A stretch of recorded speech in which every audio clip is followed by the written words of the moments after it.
Clairement, aujourd'hui, il n'y a pas de personnel. Aujourd'hui, les gens n'ont pas envie d'aller travailler. Je suis désolée de le dire, mais on passe notre journée à faire du phoning, à appeler les gens, à leur proposer des missions, à leur proposer même des formations rémunérées qui leur apportent derrière de l'intérim et ensuite un CDI, et on ne trouve pas de personnel. Et ça, c'est la réalité d'aujourd'hui. Bon, alors les jeunes, là, qu'est-ce qui se passe? On veut plus bosser? Parce que vous savez, on a le système de répartition le plus juste au monde, donc à un moment, il va falloir mettre la main à la pâte pour le financer. De quoi?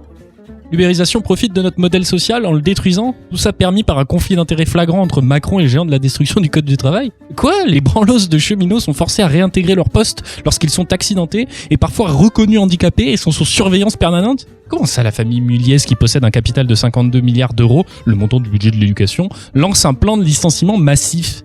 Je commence à me dire que c'est peut-être les vieux cons qui ont pris leur retraite la seconde où leur puberté s'est terminée qui nous foutent la pression pour financer leur confort en sacrifiant notre futur. Sans déconner, le coup de plus personne veut bosser, c'est aussi vieux que le travail. Selon le journal québécois La Presse, du 6 avril 1963. Les jeunes auteurs ne veulent plus travailler. Ils veulent être publiés rapidement, être connus encore plus rapidement. En 1975, toujours dans La Presse, les jeunes ne veulent plus travailler partout dans l'industrie.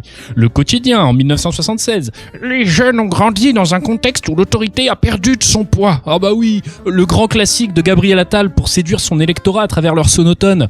Le Devoir de 1977, les jeunes ne veulent plus travailler.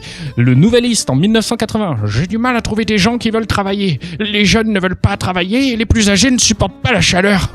C'est gros fragile. 1982, les jeunes ne veulent plus travailler. 1985, les jeunes ne veulent plus travailler. 2000, les jeunes ne veulent plus travailler. 2006, les jeunes ne veulent plus travailler. C'est marrant parce que les jeunes, eux, ils veulent pas travailler. Et les vieux, eux, ils veulent pas partager les richesses qu'ils ont accumulées et encore moins les moyens de production.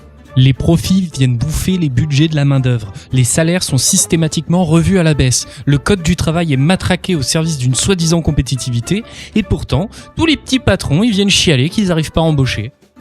C'est peut-être parce que quand un de tes serveurs se tire, les autres sont bien obligés de faire le boulot à sa place. Et ça te fait un salaire de plus dans tes grosses poches. Alors, face à ce non-problème du manque de travailleurs, nous, à gauche, on a tendance à répondre en se mettant dans le logiciel de pensée du droitard. Et c'est une grave erreur. Il faut arrêter de dire « Oui, mais c'est parce que les salaires sont trop bas, les tâches trop ingrates, les conditions de travail mauvaises. » Parce que, oui, ok, c'est observable dans certains domaines, etc. Mais c'est une connerie, cet argument. Parce que si tu bosses pas, tu crèves la bouche ouverte dans la rue.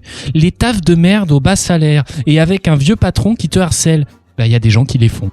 Parce qu'en fait, on est obligé de bosser pour se loger, s'habiller, se nourrir. Et Dieu nous pardonne, par moments, oui, lâcher un peu de notre fric dans un loisir ou des bières avec des potes, histoire d'avoir l'impression de ne pas être en vie juste pour sacrifier notre corps pour les vieux qui nous gouvernent et nous insultent à longueur de temps. Je me demande à combien de chômeurs on en sera en 2025.